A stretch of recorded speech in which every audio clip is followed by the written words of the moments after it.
Every entrepreneur's dream ought to be to build their business to a point where it attains a quantum leap and a reward for all their efforts. One of the key ways that this happens is by partnering and bringing in institutional investors, angel investors, private equity firms into your company. I had the privilege over 15 years ago of partnering with venture capitalists, and I can promise you that the trajectory of my business changed phenomenally, and I'd like to see the same happen with yours as well. My name is Joe-Ezigbo. I'm a transformational business leader and the double impact coach.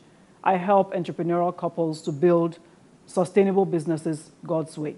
Today, I want to speak with you about positioning your business for investment. And I'll be sharing a few tips in this regard. The first tip is this: establish your why. Establishing your why is fundamentally critical to almost everything that we do in life. Why do you want venture capital partners? It must be very clear to you.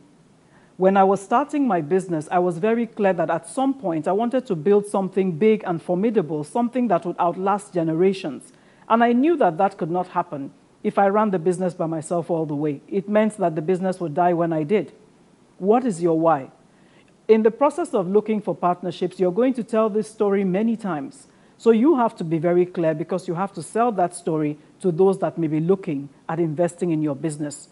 It's also important to establish your why for yourself, because partnering, be it with PE firms or VCs, is a difficult process, especially in the early days. And you need to be able to remind yourself constantly why you started on that journey in the first place and what the outlook would be, regardless of the difficulties you may be facing at that point in time.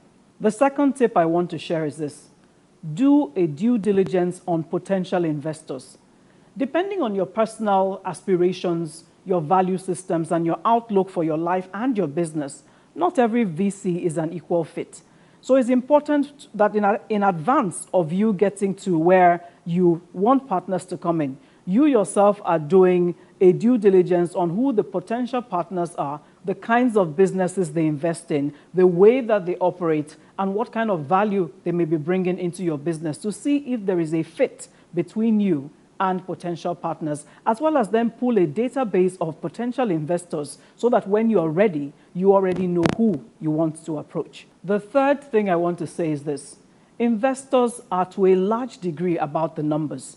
It is important that you put in place a 3 to 5 year strategic plan that shows how you want to grow and scale your business, that shows what the numbers, what the cash flows look like, that shows that you have put and thought through the expansion potentials of the business. It's also important that you're keeping proper financial records and accounting and auditing, because these are the kinds of things that investors will want to see at least 3 to 5 years records of. So if you have in mind to position your business for investors somewhere down the line, make sure you're already keeping your proper financial accounts and audits. The next thing I want to say is this: make sure that you spend time to build your financial forecast, the business model into the future very well, even if you need to get a consultant to work with you on this. Investors are always interested to see some key financial data. They want to see your statement of profit or loss and your other comprehensive income. They want to see your statements of financial position, what used to be called the balance sheet. And they want to see the statement of your cash flows. In fact, they are particularly interested in cash flows because that's where they get their returns from.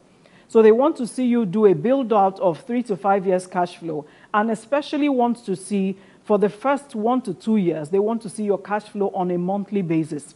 It's important that even if you are not in those conversations yet, you get into the habit and institutionalize those kinds of practices within your business, so that at any point in time an investment, an investor opportunity presents, your business will be well positioned to take advantage of it. The next tip is this: structure, structure, structure. If you want to position for investors to come into your business, you must always be thinking structure. Make sure that you have your organogram clearly mapped out, not just for today, but potentially also into the future. Make sure that you have a good system of policies and procedures that govern all aspects of your business.